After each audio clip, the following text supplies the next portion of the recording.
Hi there, this is Dr. Anna Maria Helt, herbalist and microbiologist here with BosBody.com, and Milo napping as usual in the background. So, our herb of the week this week is Allspice, and this is in honor of pumpkin spice season. Yay!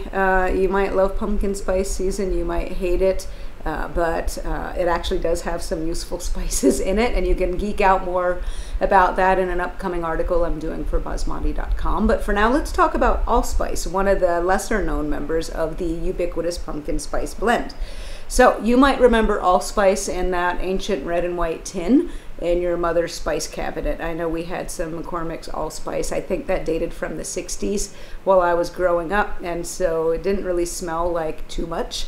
But when I was a kid, I actually thought Allspice was a blend of a bunch of different spices because of the name.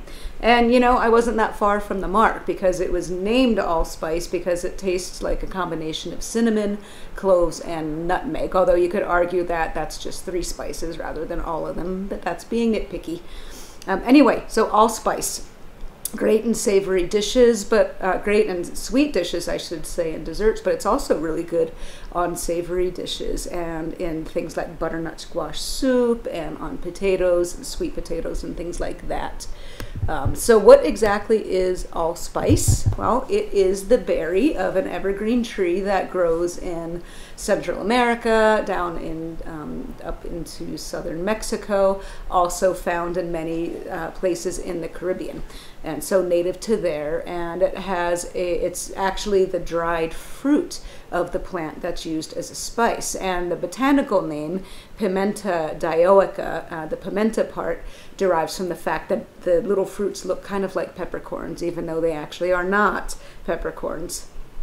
And so Allspice, aside from its utility in cooking and in your pumpkin spice latte, is also great for a variety of health issues and a variety of systems in the body, and foremost would be the digestive system. So Allspice is great for things like gas and bloating, especially if you have a hard time digesting proteins. And so, like ginger, another component of pumpkin spice, Allspice can help you with that steak dinner if you're having a hard time dealing with it. And so gas, bloating, protein digestion, also things like diarrhea and other forms of excess fluid flow like menstrual flooding. Allspice can be useful there as a medicinal herb, and it actually does have a long use medicinally speaking, even though the vast majority of the population is used to thinking of it solely as a culinary spice. Allspice is also good for nerve pain and for rheumatism, and rheumatism is kind of an old-fashioned sort of word for joint and muscle pain, and so you could make an infused oil of Allspice and use it topically for these things. It's going to help with pain, and that's due in part to one of its components known as eugenol.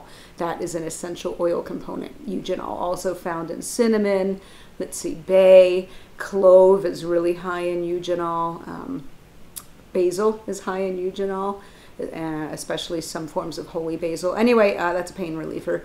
And so you can make an infused oil, like I said. And if you don't know how to make an infused oil, just go on to BosBody.com and type in infused oil making. And my last name, H-E-L-T as in Tom, and you will find an article that goes into detail on how to make your own plant-infused medicinal and culinary oils. So nerve pain, rheumatism, so joint muscle pain, and stiff shoulders, tension headache if you use it as a rub on the back of your neck.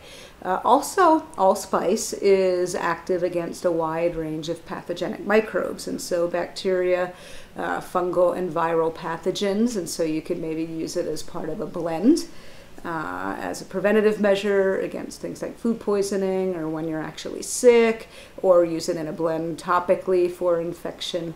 And then there actually are many other uses for Allspice, but another handy one is for fatigue. So it's got some mild stimulating effects, not the way that caffeine or strong stimulants work, but this still can be a nice herb for its uplifting effects and its motivating effects. And that can be handy, especially as we move into the darker time of the year where you may be feeling a little bit more sluggish. Or you could just turn to pumpkin spice and get your pumpkin spice room freshener and all that stuff.